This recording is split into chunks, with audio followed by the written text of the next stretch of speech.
shonen tropes. Love them or hate them, it cannot be denied that when done right, it can lead to some really exciting and engaging storytelling. And when you take a popular trope and subvert audience expectations, you get a character like Ryomen Sukuna. 許す。二度はない。分をわきまえろ。知れ者が。When it comes to the King of Curses, Ryomen Sukuna, it becomes painfully clear exactly what shonen cliche he falls into, and this is the inner demon trope. This is the repeated concept that within a character, usually the main protagonist of a series, lies a deep, dark well of power that presents itself in the form of a demonic or evil entity. Some of the biggest shonen in the industry use this trope. Yu Yu Hakusho has Yusuke Urameshi follow this trope late in the series as one of the earliest examples of the inner demon trope. And obviously you have the series that arguably popularized this cliche, Naruto, in which Kurama acts as the demonic entity. You even have newer series like Black Clover, which use this trope of having an inner demon for Asta as the main character of the show. Jujutsu Kaisen is not much different in that aspect. Very early on in the series, Yuji Itadori is established to, due to his own actions, consume a very powerful and evil spirit in Ryomen Sukuna, who houses an insane amount of power and destructive capabilities. This, in combination with the very typical feel that Jujutsu Kaisen has in its starting chapters and episodes, could lead you to believe that this is going to be yet another telling of a character who is able to rein in or even befriend the evil spirit within him. So imagine the surprise of the audience when, because of this same evil spirit, this happens.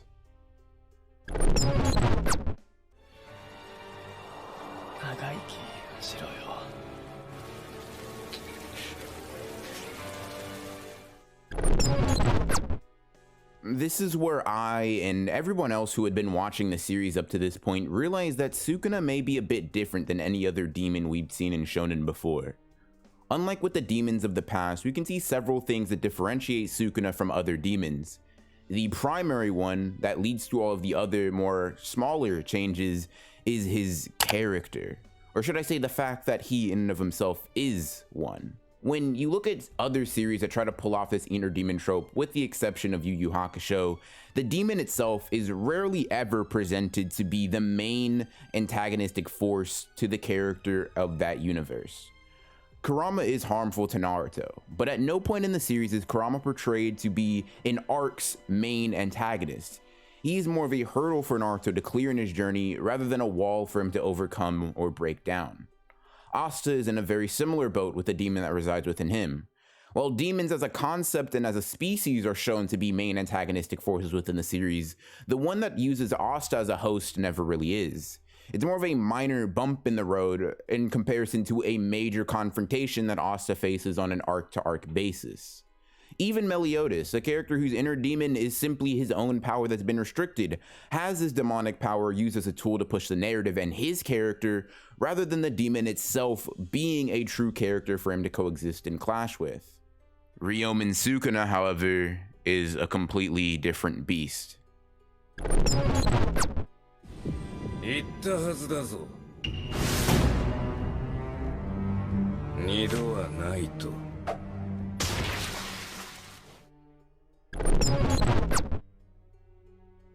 Not only is Sukuna portrayed very early on to be his own character based off him showing hints at his plans for the world as early as chapter 7 of the series, but he's also foreshadowed to be a character who in the future will be a major antagonistic force not only to Yuji, but the Jujutsu Kaisen world as we know it.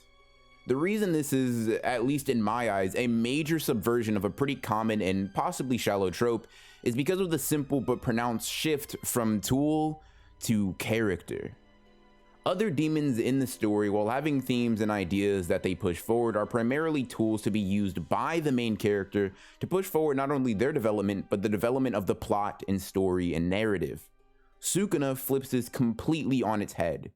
Instead of being a tool to be used and abused by characters and by the series, Sukuna is a character who holds the tool.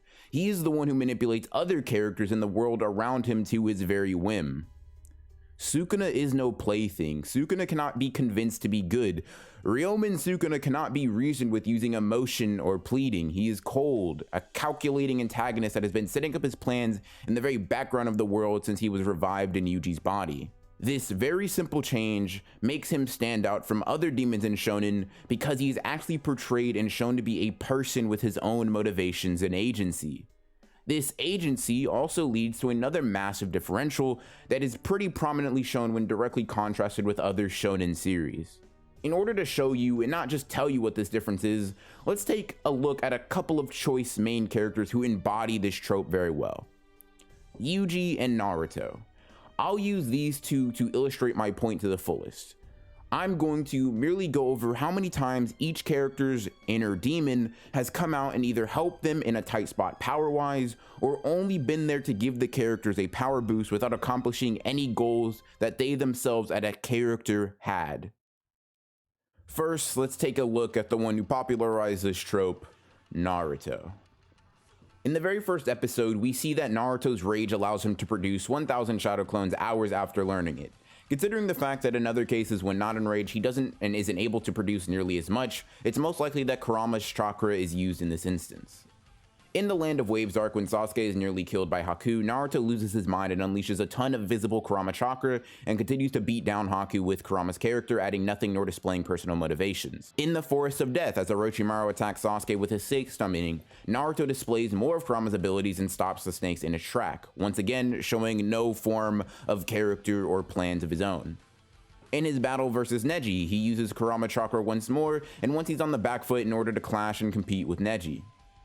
Versus Gaara, before he is crushed by a sand coffin, Naruto is able to build up a torrent of Kurama chakra and summon Genabunta.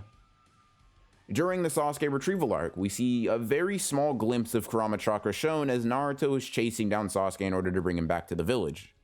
And finally, limiting it to part 1, we have Naruto showing off and wielding Kurama's chakra, going into a one-tailed cloak in order to fend off and evenly fight with Sasuke. The first time Sukuna comes out is directly after Yuji consumes Sukuna's finger, and Sukuna kills a curse that Yuji had no hope of defeating. In this instance, I'm definitely going to count it as a point against Yuji and Sukuna simply because while Sukuna does display a little bit of his own character here, he doesn't actually push any motivations nor show us, the audience, what he plans to do after, taking over Yuji completely. After Yuji gets his arm chopped off by a special grade and knows that Megumi is out of Sukuna's area of effect, Yuji switches to him in order to kill the special grade. This would count if not for the fact that Sukuna attempted to work with the special grade and even hinted at Megumi Fushiguro being essential to his plan, which shows that in this instant he had his own agency and plans within the scene, even though Yuji was the one who willingly switched to him. In the conflict with Mahito, Sukuna actively decides not to help Yuji just because seeing him suffer more brings him joy and laughter. Later in this fight, Mahito touches Yuji and by proxy Sukuna's soul, and because of Mahito's arrogance, Sukuna decides to just tear Mahito apart casually. While Sukuna does do this only because he perceives Mahito's unworthy of touching him, he does help Yuji without much character agency, so in the spirit of fairness, I'll count this against him.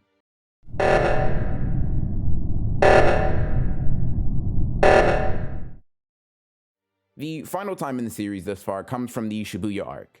After Yuji has been nearly killed in his battle with Choso, Sukuna comes to the forefront and takes control. This doesn't really count either in my mind, because not only does Sukuna not help Yuji in any way, shape, or form in this instance, all of his screen time in Shibuya is him acting on his own desires and motivations, even actively showing himself to want to antagonize Yuji by showing him the mass amounts of death and destruction he caused in Yuji's vessel. Now, when we tally the inner demon showings based off the criteria I laid out, we get a rather interesting result. For Naruto, including only part 1, we have his inner demon making an appearance 7 times without showing any personal agency or real character. In stark contrast, we have Yuji having his inner demon come out about 2 times without showing any real agency or character, in my opinion even those 2 are slightly contentious in them being on this list. This experience, I think, showcases my points painfully clear. When it comes to the narrative convenience of these demons, Sukuna has also subverted the typical trope. Like I alluded to earlier in the video, Ryomen Sukuna is an individual character written by Gege Akutame. And as such, the approach that is taken whenever Sukuna is present is not to act as a tool or power source for Yuji or the narrative, but for Sukuna to strive for his own motivations even when they directly contradict and conflict with Yuji and all the other protagonists around him. None of this is to say that any of the other inner demons are poorly written or bad in any way, shape, or form. But, well, when it comes to the King of Curses, 天上天下唯我独尊己の快不快のみが生きる指針お前が死のうとお前が死のうとどうでもいい奴以外は心底どうでもいい Anyways, that is all I got for you guys in this video. If you enjoyed me talking about Jujutsu Kaisen and want to see me talk about it more frequently, consider subscribing and hitting the bell so you don't miss out on content like this. I'm kind of on the Jujutsu Kaisen wave right now, really loving the series and just want to give it the analysis I think it deserves. Similar videos to this will be linked in the description below, where I have dozens upon dozens of Jujutsu Kaisen videos for you to binge watch, including one where I make the argument for Cursed Energy being the best power system in anime and manga. So if that sounds controversial, or you want to hear how I even attempt to argue that, I'll be making sure to link that video in the cards and end screen. In any case, hope you guys enjoyed this video, and as always, this is Broken Ronin signing off.